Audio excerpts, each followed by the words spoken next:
Hi, I Aziz welcome you to CoedMaster, and in this video I am going to talk about this problem. So let's get started. So the problem is given as you are given a number and you have to check if given number is Armstrong or not.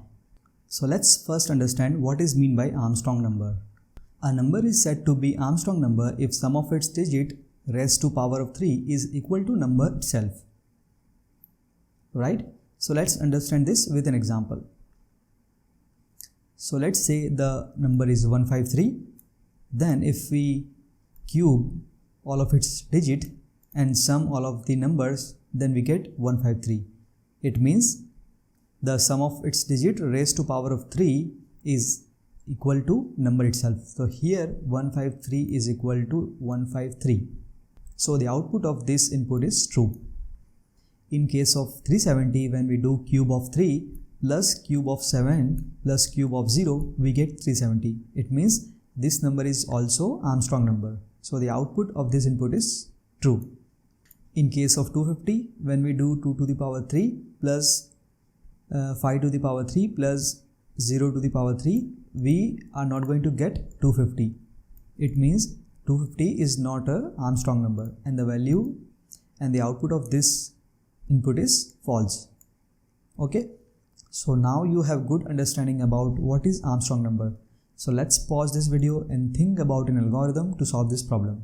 So before we move on, let's talk about the idea we are going to use to solve this problem. So let's say the number is given as 153, right? So what we do, we take out each digit one by one. It means we take out 3, then we take out 5, and then we take out 1. And we have already learned in previous videos that how to take out the last digit of any number, right?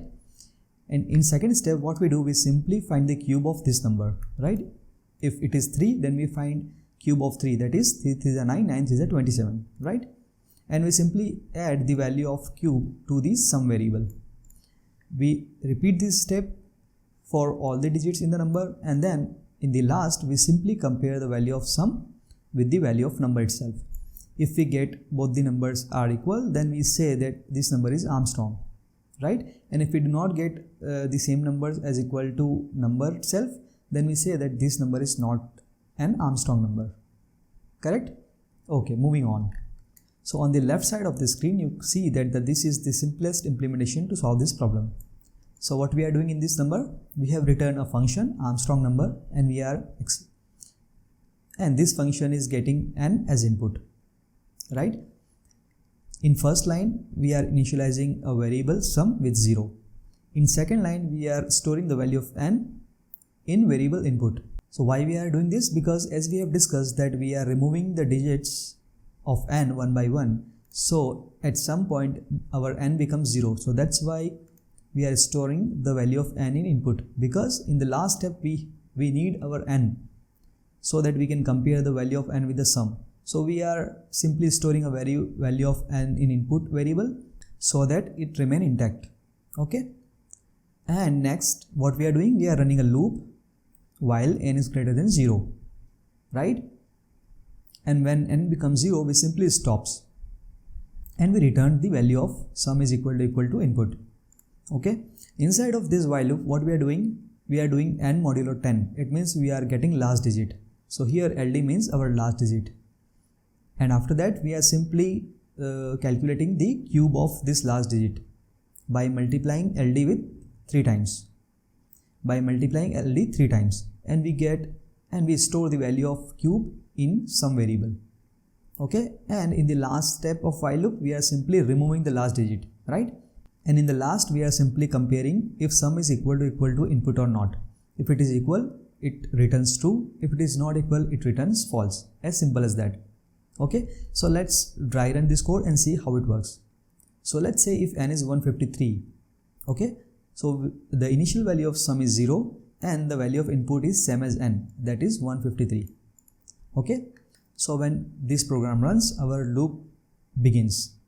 Okay, so in first iteration, the value of LD is 3 because we simply take out the last digit, that is 3, and we calculate the cube of 3, that is 27, and we simply add it to sum. So our sum becomes 0 plus 27 equal to 27. And in this step, what we are doing, we are simply dividing n by 10 to remove the last digit. So our n becomes 15. Okay. Moving on to next iteration. In next iteration, our LD becomes 1 because the last digit of 15 is 5. And we simply find the cube of 5, that is 125, and we are adding it to sum. So previously the sum is 27. So 27 plus 125, that is equal to 152, right? And in next step, we simply dividing our n by 10. It removes the last digit and our n reduces to 1. In third iteration, the last digit we get is 1, and we simply find the cube of it and add to previous sum. Previous sum is 152. So 152 plus 1 is, that is equal to 153. Okay. So next iteration, our n becomes 0. Okay, and we come out of this loop. So now in the last step, we are compare. So in the last step, we simply compare if sum is equal to input or not. So now the value of sum is what? 153, and the value of input is what? 153. It means both are equal. It means 153 is a Armstrong number, and the output of this code comes to be true. So far so clear. Now let's move on to time complexity. So how we find time complexity of this code? We simply count how many times our loop is running. So in case of 153, loop is running 3 times. So the number of times loop runs is equal to number of digits. Okay, and it is exactly running 3 times. So we use here theta notation to represent exact bound of an algorithm. So here the time complexity comes out to be theta of d, that is equal to theta of 1. So it means it takes constant amount of time to calculate if number is Armstrong or not. Because here the value of d is never going to be very large, right? It is always in the range of 1 to 10 or 50 or maximum 100. That's why we consider the value of d as constant, right? I hope now you have good understanding about how to find if a number is Armstrong or not. So this is it for this video. Thanks for watching. See you in the next video.